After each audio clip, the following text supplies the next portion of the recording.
Assalamualaikum warahmatullahi wabarakatuh. Halo, hai semuanya. Kami dari kelompok 2 akan membahas tentang masuknya kopi ke Indonesia. Awal mula pada 1696, masuknya ke Nusantara tak lepas dari pelan kolonialisme Belanda. Sejarah penyebaran kopi dimulai pada 1696 oleh Belanda. Pada masa itu, Belanda membawa bibit kopi pertama dari Malabar ke Pulau Jawa.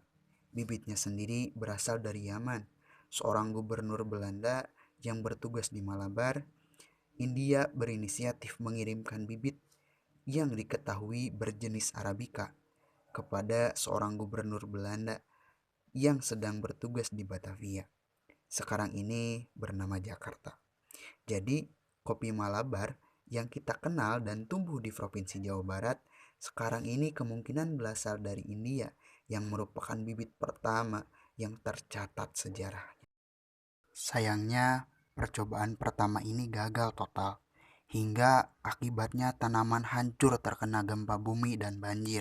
Tapi mereka tahu mau menyerah begitu saja.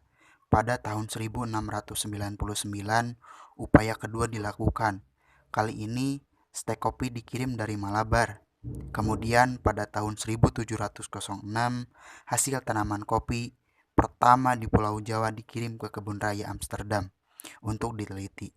Dan menurut hasil penelitian, kopi tersebut memiliki kualitas sangat baik dan berpotensi untuk diperdagangkan ke seluruh dunia. Sejak saat itu, Belanda memutuskan untuk melebarkan perkebunan kopi ke berbagai daerah lain di Nusantara. Tak hanya Jawa, perkebunan dibuka di Aceh, Sumatera Utara, beberapa daerah di Sulawesi, Bali, hingga Papua. Pada masa ini, digencarkan pembukaan lahan untuk tanaman kopi di hampir seluruh pulau-pulau besar di Nusantara.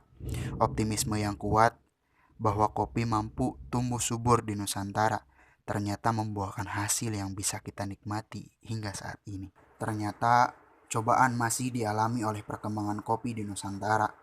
Pada tahun 1878 adalah masa buruk bagi tanaman kopi.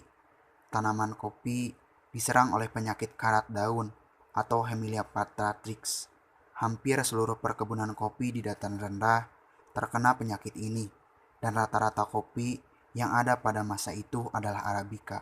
Agar hama ini tidak menghancurkan bisnis kopi, Belanda mendatangkan jenis kopi Liberica yang digadang-gadang lebih tangguh dan tahan terhadap hama karat daun.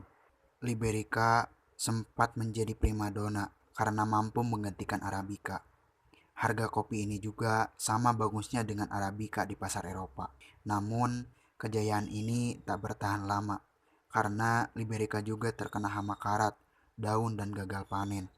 Pemerintah Belanda pun tampaknya tak menyerah dengan kegagalan panen Liberica. Berdasarkan riset yang panjang, akhirnya pemerintah Belanda memutuskan memasukkan satu jenis kopi lain, yaitu Robusta. Masuknya Robusta pada tahun 1907 lebih mampu bertahan dari hama karat daun, khususnya di perkebunan kopi di daerah dataran rendah. Robusta dinilai lebih tangguh dari Arabica dan Liberica. Juga jenis kopi ini mampu tumbuh di daerah yang ketinggiannya tidak terlalu tinggi.